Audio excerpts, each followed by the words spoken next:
Welcome back, PetaPixel viewers. It is Chris Nichols here, and today we're doing an action cam shootout. We've got here the GoPro 13 Pro, we've got the Insta360 Ace Pro 2, and we have the DJI Action 5 Pro. These represent the best of the action cameras. Today is going to really be more of a buyer's guide to help you guys decide what features are important to you, where these cameras excel and where they don't, and how that fits into your workflow. Hey, it's Jordan here to interrupt briefly. And let's be honest, you could have the most sick action cam footage in the world, but if you don't put the right song beside it, it's not going to be righteous, it's not going to be gnarly, it's going to be frankly unacceptable. That's why I want to point you to our friends Audio, and they've got a very special offer right now. Now, the great thing about using Audio's vast and rapidly expanding music library is you're not going to have to license one song at a time like a total chump.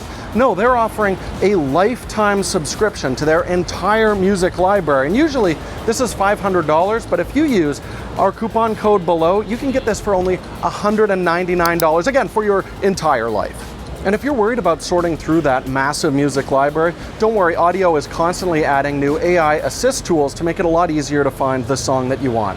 So check out Audio today, and thank you, Audio, for sponsoring this episode. So we've had our hands on these for a while now. We've done a bunch of testing here. All three of these cameras are very capable action cameras. So let's get into our criteria so we can tell you guys which is the way to go. The first thing we're going to start with is handling and design features. So all three of these cameras actually have really thoughtful designs. I mean, everything is a ripoff of GoPro if you go back far enough anyways. But in third place, we are going to go with the DJI Action 5 Pro. It does have a lot going for it though, so I do want to talk about the pluses here. So first off, 48 gigabytes of built-in internal memory. That's excellent. I mean, it's a decent amount of space. If you forget your card, you just need more space, it's fantastic.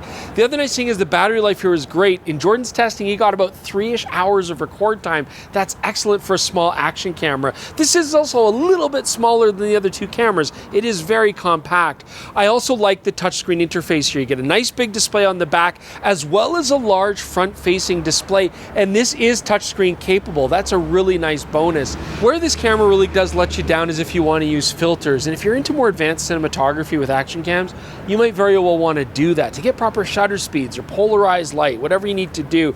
So this has got this really cool machined bezel around the lens. It looks nice, but it just press fits on the optional DJI filters. And the problem with that is, although they're secure, when you press fit them on there, water and schmutz can get in there, and unfortunately that means you're gonna have stuff on the front of your lens, it's going to show up on your video, and it's kind of a pain in the butt. So in second place, it's going to go to the Insta360 Ace Pro 2. So this has got some really cool features to it. Let's just start with displays here. This does have a very small front display, but it does give you camera settings. It's not touch sensitive or anything, but it doesn't need to be, because what Insta360 does that the other two cameras doesn't do is give you this full flip screen. Now this is really cool for a few reasons. First off, if you are going to need a front-facing camera, you get this really large display, and it is touchscreen capable. This will also be really nice for vlogging purposes because this screen is going to give you the largest display front-facing for you to use. You might worry about the ruggedness on it. I get it. I mean, it's a moving part that might get caught on something or might get bent on something, but to be honest, the mount looks quite strong, quite reinforced. What else is nice here is the filter option. This is straight out of GoPro's playbook, okay? But you can bayonet off the front lens cover here. Then you can put on the Insta360 Ace Pro 2 filter kit, and those are going to bayonet on. They're going to be nice and secure, and they are going to be waterproof, so you're not going to get anything between the filters and the lens itself. Nice magnetic mounting system as well here. This is actually feature rich. Okay, so first place is going to go to the GoPro. You know, GoPro started all these mounts. They've been in this business for a long time, and they really do make a nice system. So all three of these cameras come with adapters. The first two have magnetic mounts built into the camera. This has an adapter to give you a magnetic mount if you want, but I do like that the GoPro has built-in legacy support without having to use adapters for all the classic mounts that you probably have lying around the house. And there's so many options that you can use here with the GoPro. The other thing that we like about this, the filter kit. So this also has a bayonet system that exposes the lens, and then you can put on their filters. They're secure and they are watertight. That's great. But they go even further because each of those filters communicates to the GoPro what filter you're using. And that's really nice. Not only give you a visual reminder of what's going on, but also because it will make automatic adjustments and corrections for things like exposure and recommendations for what you should be using and what filter you need. Now this whole lens attachment business goes even further because GoPro has things like anamorphic lens support that's going to be coming out here in the new year. That's going to be really cool. And again, it will communicate with the camera to tell it to automatically de-squeeze your footage. I mean, these are really nice, convenient factors. The only thing that we don't like about the GoPro system, although it does have a nice front display, there's no touch control here to change your settings. So you still have to reach around to the back of the camera. Depending on the situation you're in, that might be annoying.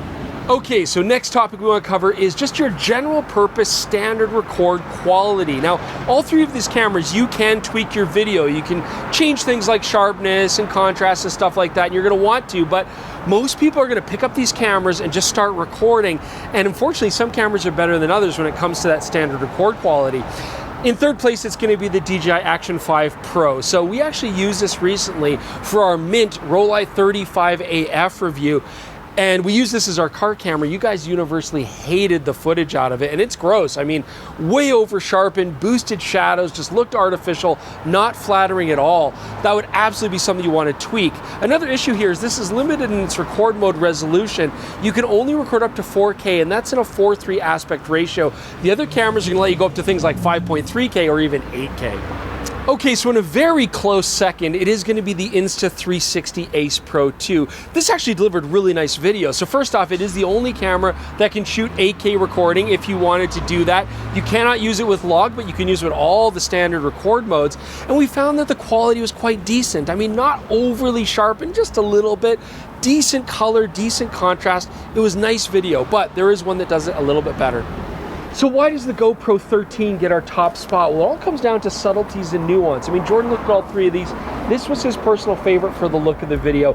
He does like that it can go up to 5.3K. It does that in a 7:8 aspect ratio, which is almost square, and that's nice because you can crop out of that many different other frames from it. Otherwise, it's really going to come down to things like better skin tone and better white balance, especially in automatic white balance where you might have a lot of movement, a lot of changing scenes. The auto white balance just seems to be a little bit more nuanced here. And skin tones, your subject is almost always going to be human with these cameras, and it just has nicer skin tones as well. So GoPro's got the refinement that the other two cameras lack. Okay, so standard record modes, that's one thing, and most people are going to use these cameras just in an automatic setting, but what if you want to take more cinematic control and get the best results out of each camera? Well, then you're going to talk about log recording, and that's why we want to do a separate category for this, because interestingly enough, things do change orders here. In third place when it comes to log recording, it's actually the Insta360 Ace Pro 2. So the main issue is this uses Leica's log profile, which is really nice, but it just doesn't seem to be working any wonders with this smaller sensor. We find that this actually gave the flattest result. The main downside here with the log recording on the Insta360, it's soft. It just doesn't have a lot of detail. Yes, you can grade it, you could try to sharpen it up later, add some contrast, but it starts out soft and never really gets much better.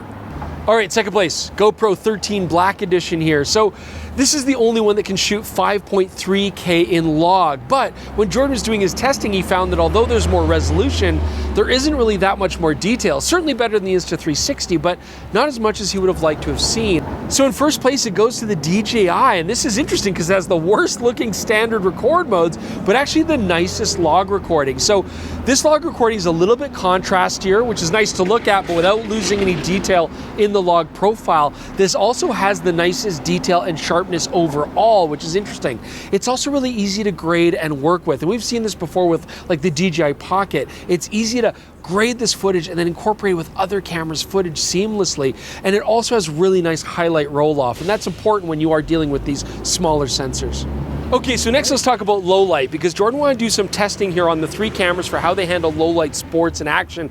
Jordan does a lot of extreme sports, often in bright sunlight, but sometimes near total pitch blackness. He loves night kite surfing, for example, and taking action cameras into the bedroom. So in third place, it's gonna be the GoPro 13. Unfortunately, this just has the smallest sensor. It's a type 1/1.9, and that gives us lots of color noise in the shadows and a general lack of detail. It just looks bad. It looks like, well, like a small sensor an old camera would in low light.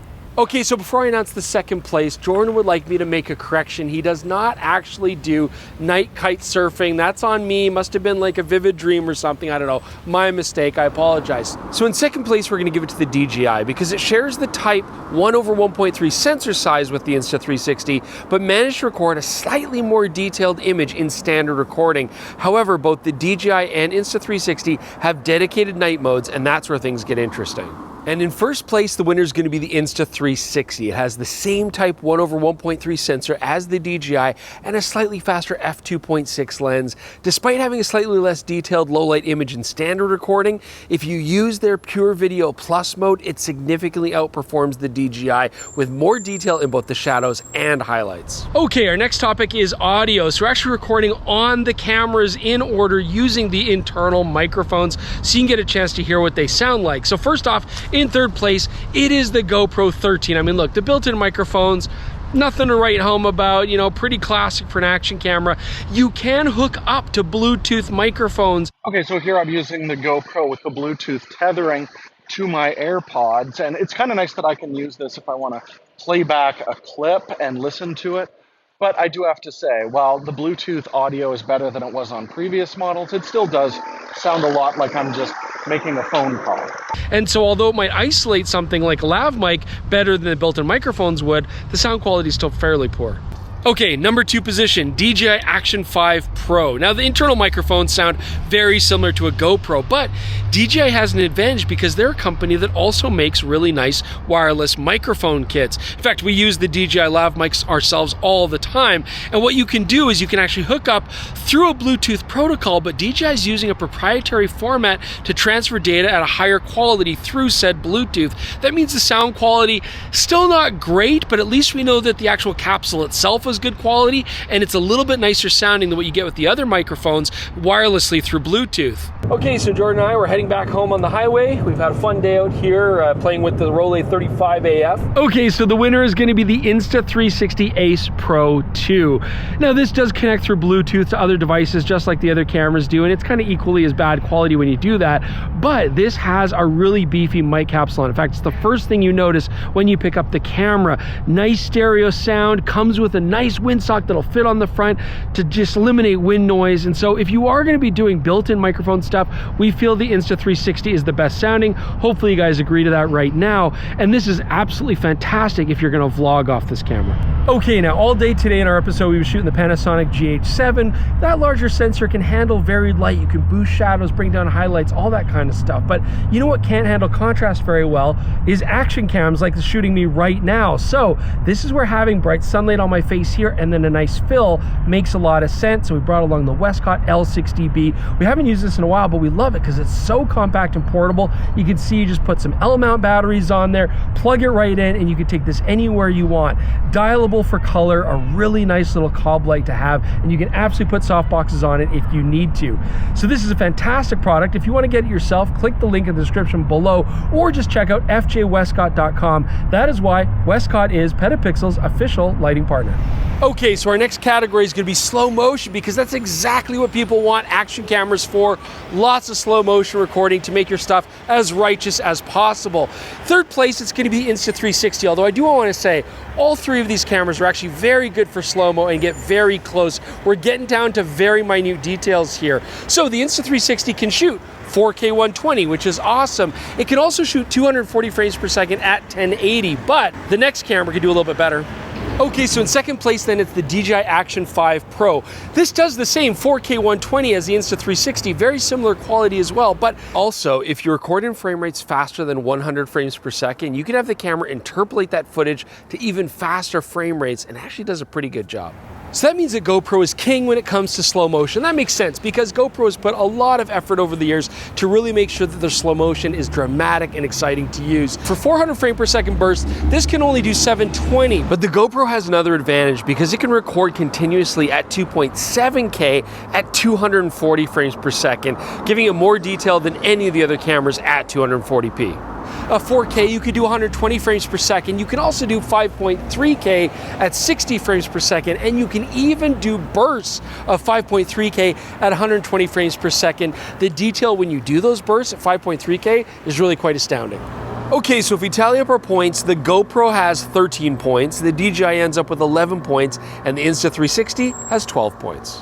Which just goes to show that all three of these cameras are actually very similar and very capable. I mean, they all do a good job as an action camera, but we can make some conclusions about where each camera might fit best. Okay, so first let's take a look at what the Insta360 is good at. I mean, this does have the 8K recording, if that's something you want to get into, but we find we don't use it that often. But it is a good all-around action camera. Even more importantly though, I think it excels as a vlogging camera. And actually a lot more people are vlogging with action cameras nowadays than they even are with larger mirrorless cameras. The Insta360 gives you that great flip screen, which gives you the largest display possible when you're looking at yourself. It also has decent attachment points, a fantastic microphone, and good filter options as well. So decent action camera all around, excellent vlog camera. Okay, so the DJI next. This is an interesting camera because it doesn't have very good standard record modes, and that kind of keeps us away from wanting to recommend it as a general purpose action camera for somebody starting out. But where it really excels is if you're into serious cinematography, because Jordan actually found that he enjoyed the image quality of the DJI most when you're doing a more advanced workflow. Having a nice ability to grade the footage. The DJI may not give you waterproof filters, but for things like what we're doing for our show where we're not generally going underwater, actually the filter usage would be fine for getting those shutter speeds where you want them. Of course, the DJI can do many different things, but as more of a cinematographer's camera, it does a great job. Now the DJI Action camera also has one more important benefit, and that's that it's the lowest price out of the three cameras. You get great cinematic capability, but you also save a little bit of money. And so then that brings us to the GoPro, which we think is still the most fun. And it really does make sense just to give to somebody as an action camera, because you've got things like the awesome slow-mo, good color, good general quality around the board, really awesome attachments that you can use. The GoPro might not excel when it comes to low light performance and stuff like that, but it's a great all-around package and really embodies the action camera spirit.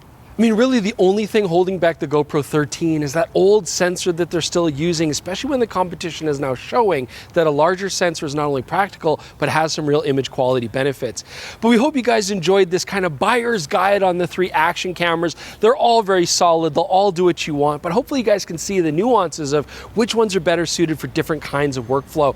Leave your comments below, let us know what you think about these action cams. If you've had any questions, we'd love to answer as well. In fact, we'll answer it on the PetaPixel podcast. You know where to find it, all your favorite podcasting apps. Just search for PetaPixel Podcast, or it's on this exact same channel. Also, definitely check out store.petapixel.com so you can get some merch. If you're gonna do extreme sports, why not do it in a PetaPixel t-shirt, right? Woo! All right, thanks guys for joining us. We'll see you soon with more on PetaPixel shortly.